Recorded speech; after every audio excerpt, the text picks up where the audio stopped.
Hello super fans guys, आज की super battle में जो दो करेक्टर्स एक दूसरे के आमने सामने हैं वो दोनों ही अपने अपने यूनिवर्स के मोस्ट एविल, मोस्ट डेंजरस और मोस्ट टेरिफाइंग बींग्स हैं। जिनमें पहली है मार्वल सिनेमैटिक यूनिवर्स की गॉडेस ऑफ डेथ हेला, जो जब आजाद हुई तो उसने अपने रास्ते में आने वाली हर एक चीज को खत्म कर दिया।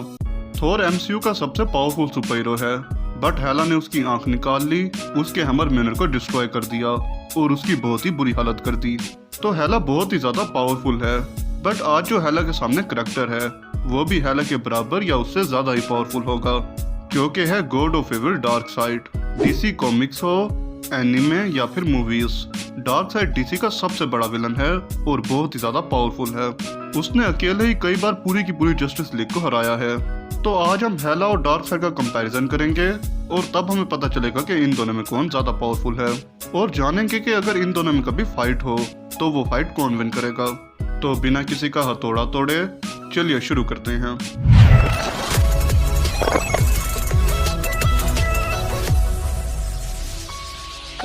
कंपैरिजन शुरू करने से पहले हम ब्रीफली इन दोनों की पावर्स को देख लेते हैं। तो सबसे पहले बात करते हैं हेला की पावर्स की। हेला कॉमिक्स में हेल पर रूल करती थी और मार्वल सिनेमैटिक यूनिवर्स में उसे हेल में ही कैद किया गया था। हेला को उसकी सभी पावर्स एसगार्ड से मिलती हैं, मगर एसगार्ड में ना होते हुए भी हेला बहुत ही ज्यादा पावरफुल है। हेल में रहते हुए हेला ने सभी वैल्करीज को मार दिया था। वैल्करीज एसगार्ड की स्पेशल फोर्स थी और हेला ने अकेले ही उन सबको खत्म कर दिया था। ओडिन की जब अर्थ पर डेथ हुई तो हेला एसगार्ड से दूर वहीं अर्थ पर ही हेल से आजाद हुई और आते ही उसने म्योलनर को तोड़ दिया। और ये सब उसने तब किया जब वो अपने अल्टीमेट पावर सोर्स यानी एसगार्ड से दूर थी। हेला ने अकेले ही एसगार्ड की ग्राउंड फोर्स और एयर फोर्स को खत्म कर दिया था। वो बहुत जालिम और बेरहम है और इसलिए वो पूरे मार्वल सिनेमैटिक यूनिवर्स की सबसे पावरफुल और खतरनाक बिंग में से एक है। और जो लोग ऐसा सोचते हैं कि सर्टर ने हेला को खत्म कर दिया, तो उन्हें ये पता होना चाहिए कि हेला मौत की देवी है और मौत की देवी मौत को अपनी मर्जी से ही चुनती है, दूसरे की मर्जी से नहीं। तो ये हो गई हेला की पावर्स। अब बात करते हैं डार्कसाइड की पावर्स की। मार्वल सिनेमैटिक यूनिवर्स में थैनोस का अगर कोई इविल वर्जन होगा तो वो डार्कसाइड जैसा ही होगा। डार्कसाइड इविलनेस की एक परफेक्ट एग्जांपल है और इसीलिए उसे गॉड ऑफ इविल बुलाया जाता है, क्योंकि उसमें कोई अच्छाई नहीं है। डार्कसाइड इतना खतरनाक बीइंग है कि वो पूरे यूनिवर्स पर राज करके वहां से होप और आजादी को खत्म करना चाहता है। डार्कसाइड न्यू गॉड्स को बिलोंग करता है और वो यूनिवर्स के सबसे पावरफुल बीइंग में से एक है। उसकी मेन पावर है ओमेगा बीम्स, जो कि उसकी आंखों से निकलने वाली एनर्जी बीम्स हैं। कॉमिक्स में ओमेगा बीम से बस कुछ लोग ही बच पाए हैं। इस एनर्जी पर डार्कसाइड का पूरा कंट्रोल है, वो इस एनर्जी को किसी भी डायरेक्शन में डिफ्लेक्ट कर सकता है। डार्कसाइड यूनिवर्स को अपने तरीके से रीशेप करना चाहता है और इसके लिए उसे चाहिए एंटी लाइफ इक्वेशन, और एंटी लाइफ इक्वेशन को ढूंढने के लिए डार्कसाइड ने थाउजेंड ऑफ प्लैनेट्स को डिस्ट्रॉय किया है और इस वजह से डार्कसाइड डीसी के पावरफुल बीइंग में से एक है। अब हेला और डार्कसाइड में कौन ज्यादा पावरफुल है, ये जानने के लिए हम इन दोनों की स्ट्रेंथ, स्पीड, ड्यूरेबिलिटी और एक्सपीरियंस का कंपैरिजन करेंगे, जिसके बाद हमें एक विनर मिलेगा। सबसे पहले बात करते हैं ड्यूरेबिलिटी प्लस हीलिंग फैक्टर की। ड्यूरेबिलिटी में डार्कसाइड का कोई मैच ही नहीं है। डार्कसाइड की बॉडी इनवल्नरेबल और इनडिस्ट्रक्टेबल है। डार्कसाइड इतना ज्यादा ड्यूरेबल है कि उस पर ह्यूमंस के वेपन्स तो छोड़ो, एलियंस टेक्नोलॉजी का भी कोई असर नहीं होता। उसने ऐसे ऐसे अटैक्स को सरवाइव किया है जिससे पूरा प्लेनेट क्या पूरा सोलर सिस्टम ही डिस्ट्रॉय हो जाए, और उसके बाद भी डार्कसाइड को कुछ नहीं हुआ। किसी का भी डार्कसाइड को डैमेज पहुंचाना तकरीबन इम्पॉसिबल है। तो जहां डार्कसाइड इनवल्नरेबल है, वहीं इसके कंपैरिजन में हेला के पास है हीलिंग फैक्टर, जो कि बहुत ही ज्यादा फास्ट है। थोर ने जब हेला पर गनगनीर से अटैक किया था तो हेला ने 1 सेकंड के अंदर ही खुद को हील कर लिया था। वैल्करीज और एसगार्ड आर्मी ने भी हेला पर बहुत अटैक्स किए थे, बट वो सब भी हेला ने अपनी सुपर हीलिंग पावर से हील कर लिए। तो जहाँ कोई भी डार्कसाइड को डैमेज नहीं पहुंचा सकता, वहीं हेला किसी भी किस्म का डैमेज फौरन ही हील कर लेती है। और इन दोनों की ये पावर इन्हें इमॉर्टल बीइंग भी बनाती हैं। तो इसलिए ड्यूरेबिलिटी में डार्कसाइड विनर है और हीलिंग फैक्टर में हेला। तो ये पॉइंट इन दोनों के दरमियान इक्वल है। अब बात करते हैं सेकंड पॉइंट स्पीड की, कि इन दोनों में ज्यादा फास्ट कौन है।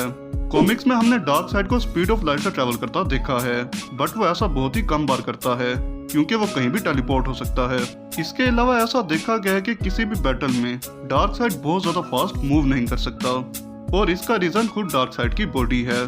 डार्कसाइड की बॉडी का स्ट्रक्चर ऐसा है जो उसे किसी भी बैटल में ज्यादा स्विफ्टली मूव नहीं करना देता। जबकि इसके कंपैरिजन में हेला बहुत ही ज्यादा फास्ट है। हेला ने अपने सुपर रिफ्लेक्सेस से पूरी एसगार्ड आर्मी और वैल्करीज से फाइट की थी। इसके अलावा उसने अपने सुपर रिफ्लेक्सेस से थोर को भी ओवरपावर किया था और इसलिए इस पॉइंट में हेला ही विनर होगी। थर्ड पॉइंट है एक्सपीरियंस।